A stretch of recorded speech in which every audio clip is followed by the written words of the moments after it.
Carmen Hardwick, how are you? Good. How are you? Good. Thank you for coming on the show. Thank you for having me. We're gonna have a good conversation. Can you please tell the audience a little bit more about yourself? What sport do you play? What school do you go to? Um, Where are you from? Too? I'm from Atlanta. I play soccer at Fordham, and I am a sophomore, and I major in biology. Okay, biology and soccer. What a mix. Yeah. How did you start playing soccer? When I was like 4, I watched a World Cup or something, and at that point, like my parents always had a rule in our house that like me and my brother, we have to play a sport and play an instrument till we're old enough to be like, okay, we don't want to do this anymore. But through our childhood, we had to do at least one of those, or we had to do both of those things alongside school. Me too, actually. My parents had the same rule. It was Really? crazy. Yeah, I've never heard of anyone else with the same. Did you have the instrument rule as well? Yeah, I played guitar. That's I have a twin brother. We used to get guitar lessons, and we had to play sports, but they forced us to play both. Like Yeah. we were playing soccer and tennis at the same time. Yeah. Like we had no choice. They would take us to training, exactly. and then I loved it though. I'm Yeah. probably gonna raise my kids that way too. Mine was piano, and then I eventually did the saxophone, and then Were you ever any good at it? I was okay at it. Like I was in school band, Uh-huh. so it wasn't like anything I really indulged in outside of school. But piano is like my thing. It still is. I still play. That's cool. My brother, he like went with music. Like he did the sport thing. He tried everything. He didn't like sports. He was good at it, but he didn't like it. So music to him is like sports is to me. But Oh wow. I started off doing gymnastics and ballet and like all the things, and soccer was really just the one that clicked with me. I don't know why, I can't explain it, but Yeah, it's I just a watched beautiful it and sport. I was like, I want to do that. And Yeah? my dad signed me up the next week. And was your dad an athlete as well? Yeah, he played baseball, and then in high school he played football and basketball. And Also, he was an all-around athlete. all of his siblings played. My uncle played football at Georgia, and my other uncle played basketball at Georgia, and my aunt ran track. And your mom? She did not play any sports, Any sports but at she's on the music side. My grandma was a music teacher, singer, piano teacher, and my mom played the flute. Wow. So- Okay, so that's why you had to play a sport and Yep, and both an instrument. of them. They're You just like, we connected have to both have over. both. Yeah, and what drove you to study like biology and sciences and stuff like that? It's just the Eventually, most or- interesting thing for me. It's funny because like you hear a lot of people, especially like students, complain about the workload, which is true. It's like Yeah. it's deep. But For biology or for all STEM, but bio is like demanding just because you've got to like memorize or know a lot of the concepts without having to fully understand them or having enough time to, as opposed to like math and stuff where you can just you add, you subtract, you multiply, you divide. yeah, it's you pretty do, straightforward. Yeah, from there it just gets like more complicated versions of that. But like I tried the business thing. I tried. It was I couldn't stand it. I hated myself and but everything I was doing. what part of business did you do? I don't know. It's just learning about it. I just I mean, if couldn't. you did accounting, maybe. I don't even think like I can't do it. I just just don't like can't, it, like yeah. it doesn't click. Like and STEM is like hard. Like it constantly puts a lot of stress. But I am like I know that I am doing the right thing because like I'll go through these really bad times Yeah. and then be like I still really love what I'm doing. Like That's what a I'm sign. learning about or like Yeah, it's definitely a sign though. And how do you balance that with soccer, right? it's Because a by the way, challenge. you play Division 1 soccer at Yeah. Fordham University, right? It's probably gonna be on the little thing that's gonna come up. Yeah. But how do you? Because obviously biology and science are way more of a workload than like business. Like I was in business schools 4 years and I like it, but it's not. I mean the work. Unless I'm a natural, which I don't think I am. The work was pretty okay. But biology, one of my roommates is actually in the same realm, and he's doing work every single day. It's a lot. Yeah. It's mostly at times where most people have to relax, like the summer or over breaks. Like that's when I'm taking more classes and stuff. And everything is skewed. So during the season, I deload with classes. I focus more on any core classes that I have, or any STEM classes that are not biology. And then in the spring, I load up and add labs and stuff, things that I didn't do the PCS night classes, and take them like later. And then over the summer, I take any labs or anything that I didn't get done. Or anything that was increasingly difficult that's not offered in the spring, like organic chemistry, which I took during the season. That sounds tough. That was rough. Yeah. But I did it, and I just you just have to. It's not a equal balance. Like that's not. It doesn't necessarily exist in an equilibrium. You have to skew it towards what is the priority right now. And what's your priority? During the season is soccer, off season is school. And I like, even if the priority I say is soccer, that doesn't mean I ignore school, but that means that everything I do with school revolves around my soccer schedule, and my soccer in the spring, so like the extra stuff revolves around school.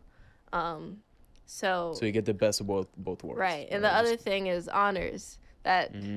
That's also something that I've added onto my plate. And but it actually has helped because it, like, the way the system is kind of set up is it provides core classes that are different from some of the other ones, and they're a lot more discussion based and seminar style than lecture based, so it's a lot less stressful. It's still difficult, but it's more like I need to just come focused for class to have a conversation instead of memorizing notes. And how do you, I mean, it sounds like you have a lot in your plate, right? So what would your advice be to someone who maybe, like, you're a sophomore right now, so maybe a freshman coming in? What would your advice be in terms of balancing athletics or even just a lot of schoolwork? Yeah. I would just say, like, there are gonna be really hard times. Like, and whatever strategies you have are going to be the ones that work for you. But if you get caught up in not taking care of your mental well-being, then you're not going to be able to perform in anything. And there are going to be days where you just have to be like, okay, this may set me back a little bit, but I need to take a mental break. Whether it is soccer or your sport or school, like, sometimes you just have to take, like, wusa, just take a breath, because my dad says that a lot. But and how do you do it though? How do you specifically, right? How do you take a mental break? Sometimes, well, soccer really is honestly my escape, so I'll go to the field and train. But it's not like, it's like a training like that that I'm like in control of, and not necessarily something where there's any expectations other than my own, but also, like, just do nothing sometimes. Like, just turn on some music, sit there and just be with your thoughts. Meditate. You meditate? I don't. No, but that's my version of meditation. It's just like kind of just like doing whatever and disconnecting, right? Yeah, I think when I was younger, especially, I would go on the field and I would see, when I'm talking about 15 or 16, and I remember there was this thread on, like, Twitter, I think, and it would say that when you play, it would be a picture of a field, and then the caption would be all the therapy you need. I think Diego Forlan, the Uruguayan player, he was a baller back in the day, and he said that his form of therapy was actually the field. And I used to experience that as well, especially when I was younger. I mean, as you grow up, you kind of change a little bit. But dude, you go in the field and it's like you completely blank from the world, right? Like, absolutely. Right there, you're in the moment, right? But do you feel that works better when you're training by yourself, like towards achieving a goal on the field, or when you're training as a team? Which one works better for you? Let's say you're going through a little something and you want to decongest, you want to clear your mind. Training by myself definitely is...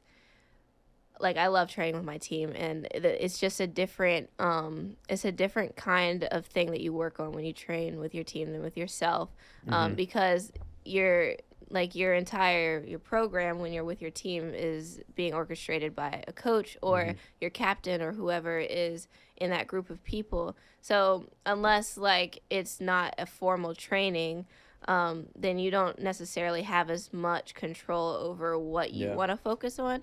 You just have to be ready to perform whatever they ask you of, which is a practice in itself. But when you are by yourself, you can focus on those things that you feel like are really important to you. And even if it's something a coach told you to work on, or if it's something you feel like you need to work on, or something that just makes you feel good, like I feel good working on shooting. Like even if like I'm not like I don't need to work on it in the moment, like it's something that I really like to do and I have a lot of fun doing.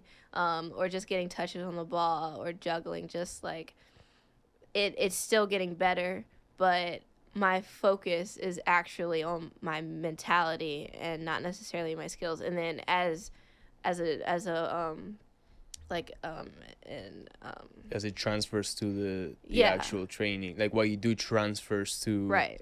I think that's probably one of the reasons why you got so far, and that's probably one of the reasons why you succeeded as an athlete, right? Because it sounds like you, and this happened to me, correct me if I'm wrong, but it sounds like you kind of chose like a positive habit and you kind of turned it into like training, right? Doing extra work is something extra work. When people hear extra work, it's like, oh, I don't want to do extra work. But it sounds like you, and this is what I did as well, I turned the extra work into something that was like kind of liberating, right? It was more of a relaxing, like I'm getting the work in by myself, but I'm in my head, maybe listening to music, touching on the ball, and not necessarily to perform better per se.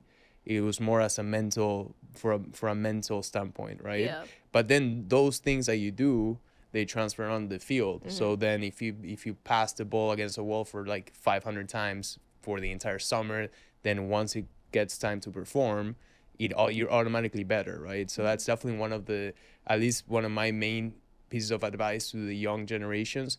Just repeat, train, and fall in love with doing that extra work, right? And fall in love with the whole process, and then the results will come. They will take time.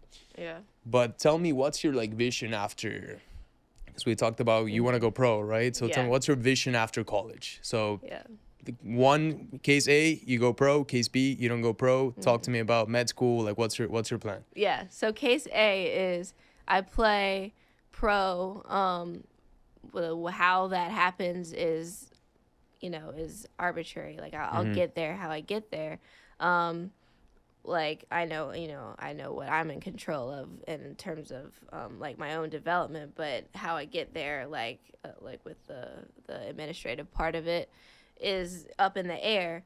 But the plan is that I continue to play soccer at least 3 to 5 more years. Like this is the thing that's been one of the sole bases of my life for as long as I can remember. And imagining that in the next 2 or 3 years that would be over is not ideal for me. Yeah. So I'll do whatever it takes to get some extra years, because there's a shelf life on this talent. There's a shelf life on this energy that I have, and I plan on stretching it as far as I can. But I don't plan on abandoning, obviously, the academics and stuff I've invested myself in. So after that shelf life is over, I would go back. I would continue my studies, during my break from school, but I would go back into med school and then do, I want to do orthopedic surgery. That's kind of just like whatever, plan A or plan B. That's like where I kind of want to end up right now. And that might change, like once you go through the whole med school and then you do your rotations and stuff, you try everything. So it might change. But I went through the orthopedic process. I had an ACL injury a couple years ago, and it was... You enjoy that? You like the process? It was interesting because obviously I didn't like being injured, but I got insight into something that I normally wouldn't have. And it was interesting also because the time that it happened, it was right as COVID happened, and a lot of things in the club world because this was my senior year of high school, Mm-hmm. everything started to kind of implode. And it kind of happened right before all of these events went down, including COVID, and including obviously going to college. And it was the first time in 13 years that I hadn't played soccer for more than 2 months. And Wow. obviously, like, the time that I had off was around 9 to 12 months. Yeah. So, That's a long time out from injury. yeah, It's a long time. it was brutal at first, and then I got a new perspective on it, because it's like it was almost a little blessing in disguise, because Mhm. I was able to reset before I try this next stage of my life, which was college. Mhm. And I came here. I had enough time where I could get game ready. I didn't play the first season because they wanted me to. They didn't. The 9 months is the minimum period for ACL, so they were like, if we throw you back in now, you haven't built up enough, muscle, Yeah. to remain uninjured. So so the 3 months that we had our season were the last 3 months of my recovery. So it was really the spring season when I started to really get into it, and then from then up until now, I'm like back to normal. So that was pretty recent, right? That was Yeah. like a year ago? Yeah. A year and a half ago? Wow. Yeah. So what did you learn about yourself in the process of? I learned that I needed soccer for one, Man, like, yeah. and I can obviously like slowly get rid of that need, but not. I wasn't ready for that now. Like, Yeah. it wasn't. It was definitely a sign that that this is what I wanted to do, because I literally tore my ligament, Yeah. and still I'm like, okay, I'm ready to put it back and keep going. That's how it is. That's a Yeah. winner mentality. But I actually had a similar story when I was around your age. You're turning 20 on Sunday. Happy birthday, by the way. Probably by the time this airs, you're gonna be 20. But when I was 19, I was in Spain, right? I did my year in Spain. I had the same mentality. It was for me, it was either soccer or soccer. I didn't know what I wanted to do after. I mean, fast forward now, I'm done with it. I just retired this week from officially playing. Now I'm a Sunday League star, but that's a different story. Congratulations. Thank you. But when I came in my freshman year, I played my entire season, and something was bothering me, dude. Like, I had a pain here in my abdomen, in my legs. Something was off, right? But I kept on playing, pushed through. The last game of the season, I got an MRI the day before. The day of the game, my PT comes up to me. She's like, "We got the results, but we can't tell you. The doctor has to tell you, right? It's normal. It's a standard procedure, right? So the doctors, you get a study. The doctors inform you what happened to you." So in my head, I was kind of bugged, I was like, dude, I have something really wrong. But whatever, I didn't let it affect me. I played that game. I was running. I wasn't supposed to play, but I was a freshman, our captain got injured, and I was the next guy up as a center back. I went in. As I was running, dude, I would hold my abdomen together. Yeah. Like, I could hear the coach saying, yo, play on that side. The guy can't run, Yeah. like against Rhode Island. And we ended up losing by PKs, but it was a great game. And turns out I tore my labrums.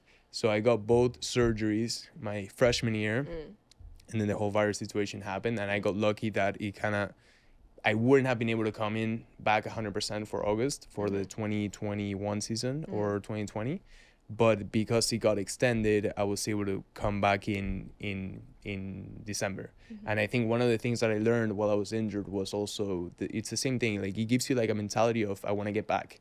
Yeah. And sometimes when you're a little bit like overworked in the sport, that maybe you've been training too much, or you're just tired of competing, getting injured, I mean, knock on wood, I don't wish that on anyone, but there might be a little silver lining behind it, right? Because it kind of serves as a reset, and you can start kind of building slowly back up to what you used to be. Yeah. So from being super overworked and maybe needing a break, you get injured, and it gives you perspective on the whole situation. Would you agree with that? I do. And once it gets to that point, the biggest thing that I've heard through that process was, and after especially, is recognize your body and recognize yourself, because that is one of the main reasons why I initially tore it. I had this is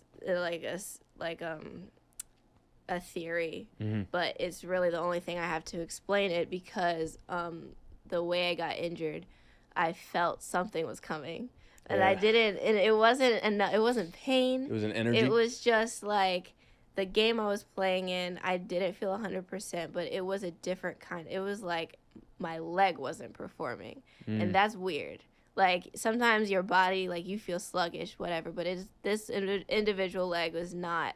It wasn't happening. Like, you were like, yo, what's up with like, what's like, up? yo, What's up with this? And Are you a lefty, by the way? I'm a righty. You're a righty, and this was happening on your left. Yeah. Okay. And at that time, like I play on the left side, so like I would, I cut control in. it with your left, right? Then cut in, and then, right. Yeah. My left was like I definitely used both, but like I score with my right. Yeah. But can you pass with your left, or you just use it to walk? Oh yes. I use my left only for walking, dude. Honestly, my passing, even with my right, has never been it. Whatever. Continue theory.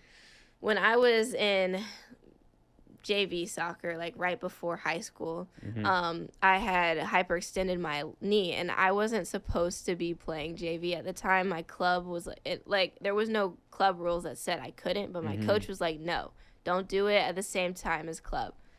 I did do it because I was like, I'm gonna play like twice full. Like it was fun, and I had hyperextended my knee.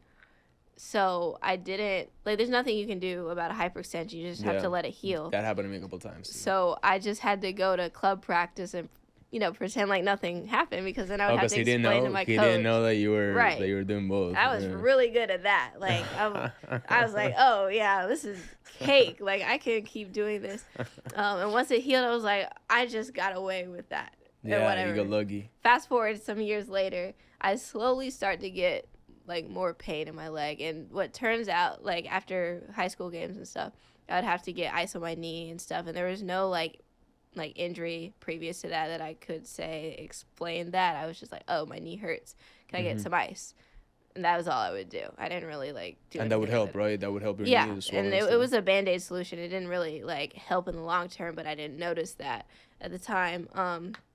What ended up being the case is when I tore my ACL, which that one was like the tear would have happened regardless of what my condition was before. I had jumped over someone slid tackle. I was on a breakaway, and there was a slide tackle, and I jumped over her, but I landed stiff leg, and it popped. As soon as I landed, it popped.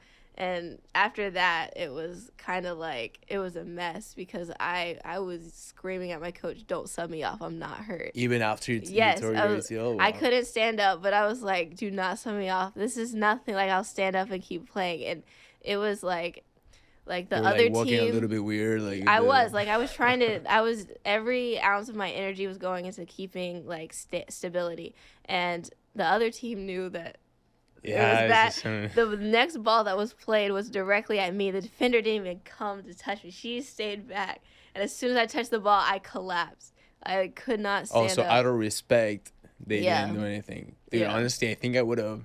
Someone, I feel at Fordham, someone would have cracked us. Like, if one of our best players got injured, the second they get the ball, a defender would have crunched them, bro. I'm grateful for the girl who didn't, because it could have been a lot worse. But actually, no, it couldn't, because it was a full tear. So yeah, it doesn't really get much worse than that. But that was the same game that you were feeling the little something going on with your leg. And when they did the MRI, they said, oh, you also have I had a partial meniscus tear. Yeah. And they were like, this is not new, though. This has been here for a few years. That's probably what was going on in high school, huh?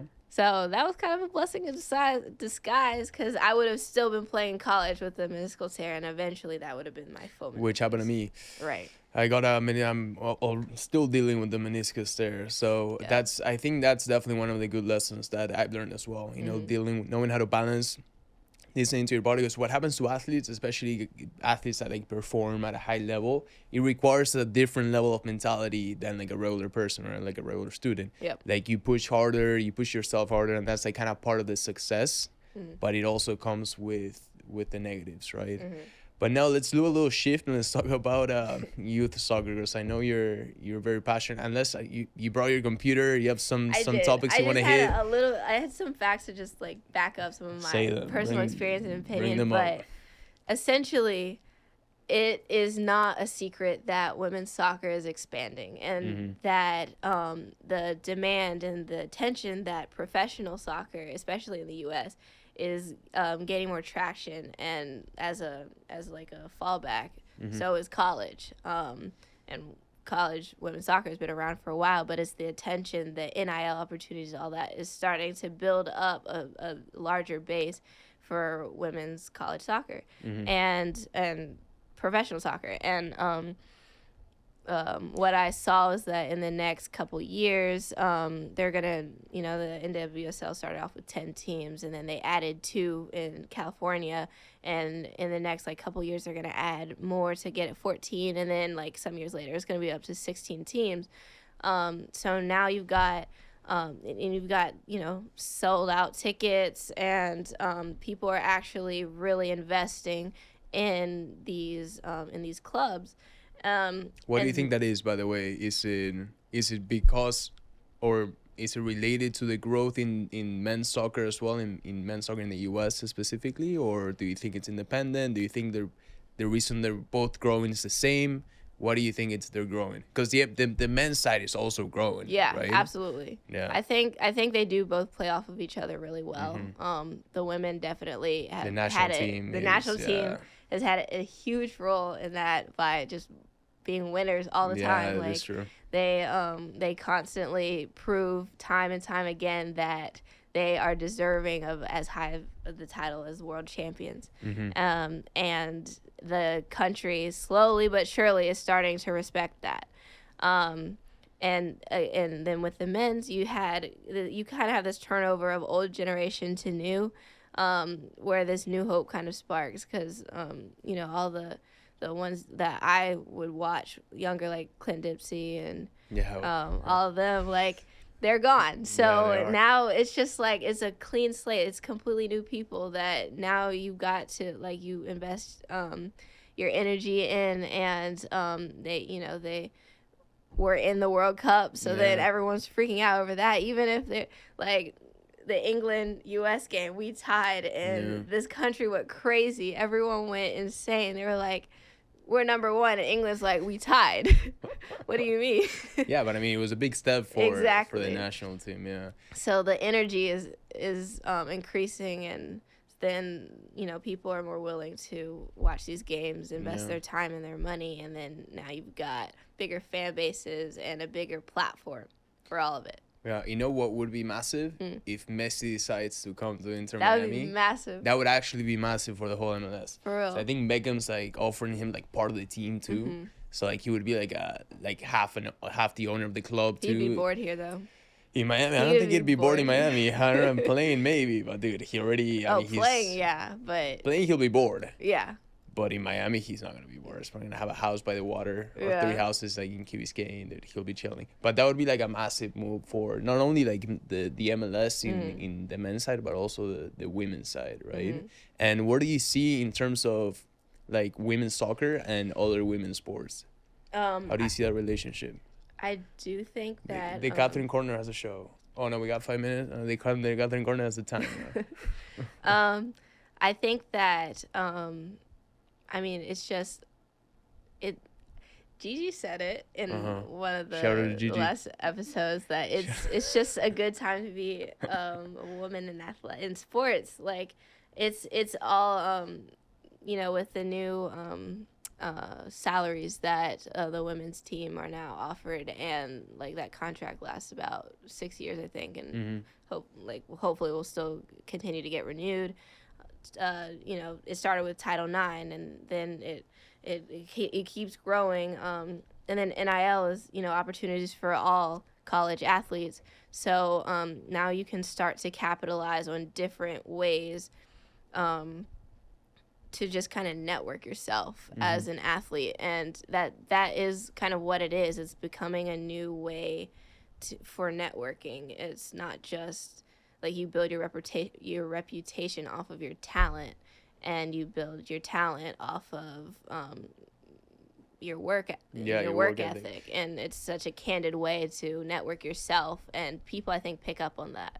So I think social media, absolutely, and that plays a massive role in it as well, right? Absolutely. So we have, I think, 2 minutes. Do you have any last points you want? I know we could keep talking for an hour, but do you have any last points you want to shoot out there? Some stats, some facts that you want to Oh man, like highlight on, or do I you guess feel just highlight on youth soccer is something that as this demand for professional soccer has increased, youth soccer needs to keep up. Like I went through the youth experience, and I'm sure a lot of other girls soccer players agree that it is convoluted, it's outdated, and it's overshadowed by U.S. soccer, which would seem like a good thing, but it controls a lot of what clubs do and the kind of ways that players go through it. It's pay for play for a lot of, especially girls players. There's no other option.